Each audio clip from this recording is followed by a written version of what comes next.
Good morning, everybody. Welcome to Kids Church. Today we are learning about 1st and 2nd Samuel. We're going to continue learning about David. As you can imagine, defeating the giant Goliath and saving Israel made David pretty popular. Everyone in Israel wanted to be David's friend, even King Saul. When David was old enough, the king asked him to be a leader in the army. David might not have been the tallest or the strongest, but even King Saul could see that David followed God. Every time David went out to fight a battle, God was with him, and David won. So King Saul sent David to fight more battles, and David kept on winning. At first, this made King Saul very happy, but as David kept winning, the king became less happy. You see, the more David won, the more popular he became.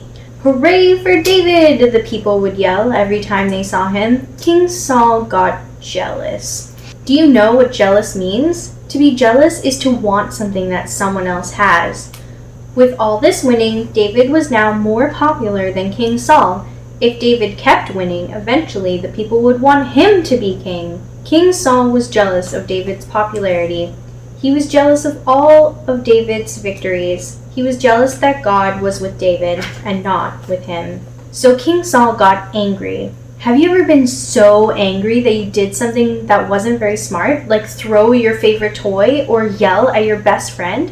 As King Saul's anger grew, he decided he wanted to do a really bad thing. He wanted to kill David. That's right, even though David was helping King Saul win all these battles, even though David was helping keep Israel safe, David knew that King Saul wanted to kill him. It's a bad thing when a king wants to kill you because the whole army obeys the king, whether they want to or not. But David had a best friend who wanted to help. His best friend's name was Jonathan. Jonathan promised he would tell David if King Saul was planning to hurt him. How would Jonathan know? Because Jonathan was King Saul's son. Jonathan didn't want his father, the king, to kill his friend David. So when Jonathan heard his father making a plan to kill David, he ran to David and told him. David knew he couldn't stay around King Saul or his best friend Jonathan anymore. So David ran away from King Saul and his army. He hid in the desert. He hid in caves. He waited for God to tell him what to do next. How long do you think David ran from Saul? A week? A month? David ran and hid from King Saul and his whole army for 8 years. But God was with David, and God kept David safe. Then one day, there was a great battle between the Philistines and King Saul's army. Many Israelites died in the battle. David was very sad to hear that so many Israelites had been killed. He was especially sad to hear that his friend Jonathan had died. He was even sad to hear that King Saul had died. Now Israel needed a new king. Who should they choose? They remembered who God had helped win all those battles before he'd been forced to run for his life, David.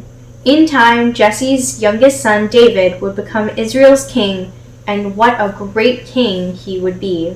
King David was chosen by God not because of how he looked on the outside, but what he looked like on the inside. God looks at our heart and what's in our heart, and when we follow him, he knows that. It didn't matter if he was small or the youngest or if he was big or the oldest. He doesn't care what's on the outside. He cares about what's on the inside, in our hearts. And Saul, he was a selfish man, and he only cared about himself and what other people thought about him.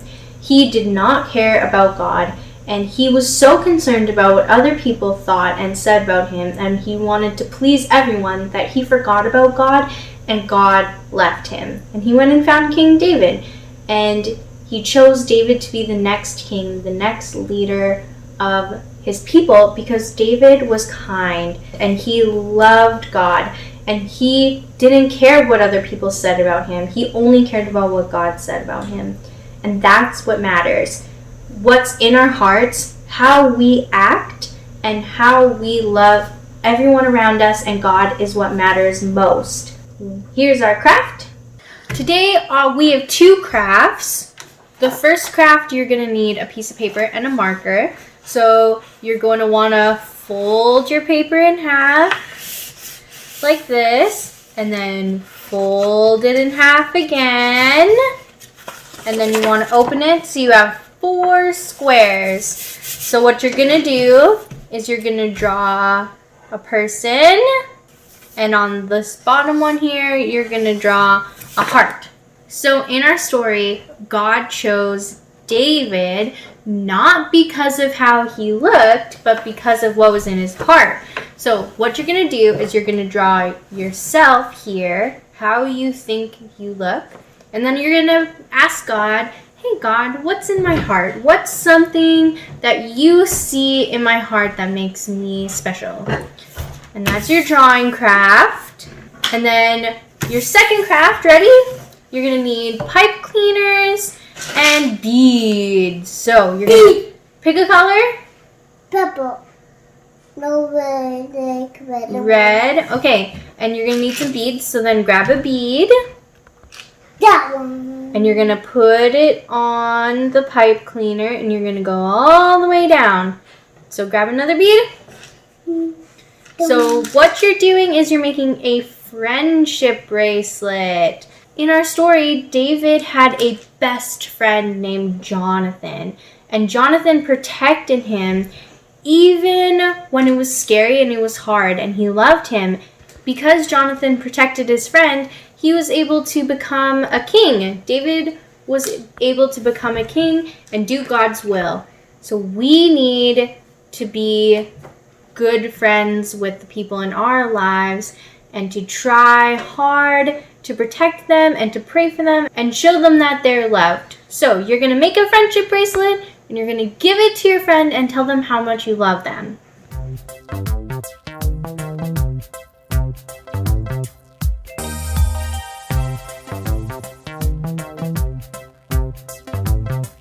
Okay, once you're done, you can tie the ends, twist, twist, twist, and you have a friendship bracelet. And that's our craft today.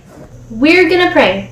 Dear Lord, thank you so much that you love us, that you care about us, and you care about what's in our hearts and not what we look like on the outside, that you can use each and every one of us for your great big plan. We ask that you'll help us to see ourselves as you see us. Help us to have our good qualities shine bright and help us to overcome the bad things in our lives. In your name, amen. Bye.